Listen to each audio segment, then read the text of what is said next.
Marrakesh, it had all seemed so promising. The huge Virgin Global Challenger was being inflated with helium with the aim of taking off before the weather closed in.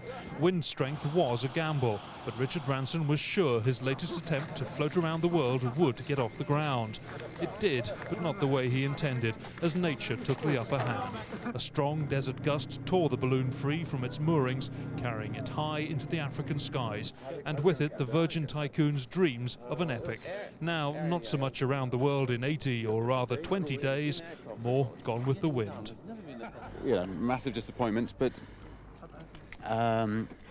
we're going to search for the balloon. It wasn't actually damaged. If we can, the Moroccans have been very kind, saying that they'll get a helicopter to try to rescue it. It's heading for Algeria at the moment, and but it should come down in the evening. And if we're lucky, we can get it back here and we can have a go again in a few days' time. Something had to go. It was an overload situation. We took the gamble to inflate during the day and we lost. Is there a record for unmanned flights? I hold that record. From his hotel room, Richard Branson had seen the balloon sail away like some expensive jellyfish. Hours later, it had reached nearly 60,000 feet. When he should have been flying in his Global Challenger, Richard Branson was asking the Algerian Air Force to shoot it down. If they can just get a few neat bullet holes in. I never thought I'd be asking the Algerians to put a few bullet holes in our balloon, but if they could put a handful in at the top, I think we still have a chance of retrieving it. Latest reports suggest the balloon may now have come down on Moroccan soil, allowing its recovery in the morning. With their hopes receding into the heavens and their spirits on the ground, the balloon team had seen months of work spiral away. This unmanned, unscheduled takeoff, thanks to a fickle thermal wind, means their record attempt is, at least for now, just so much hot air. Clarence Mitchell, BBC News.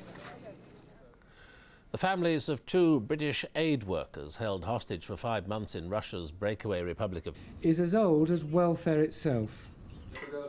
That idea underlies the government's approach to lone parents. Benefits are, Frank Field believes, one reason Britain has more lone parents than anywhere else in Europe, and why fewer of them work.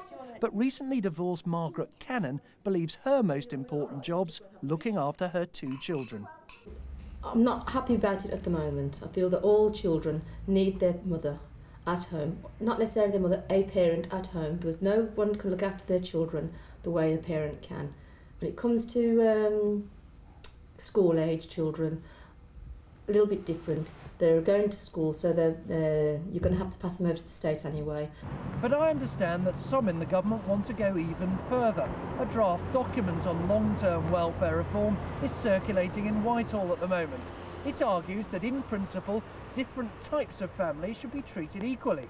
In other words, lone parents shouldn't receive more in benefits than 2-parent families, even if the government had the money to do so. That news is bound to fuel tomorrow's rebellion against these benefit cuts. Ministers hope that in future they can cut welfare bills by getting people into work, but economists say there's no gain without pain. If the government really wants to cut social security, then it has to look to groups like the elderly, like lone parents, like the long-term sick and disabled. That's not easy, but if you really want to save money, then you've got to face up to it.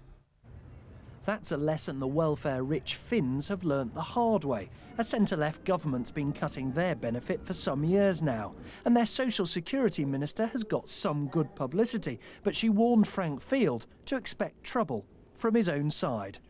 It's the first and it's the heaviest opposition, and I have to fight first with them, and if they understand the situation, then I can manage with the opposition also. The Minister for Welfare Reform's not even begun the argument with his party. He may get a good reception abroad, but if the past week's anything to go by, he could get a hard time back home. Nick Robinson, BBC News. A row between Britain and some of its EU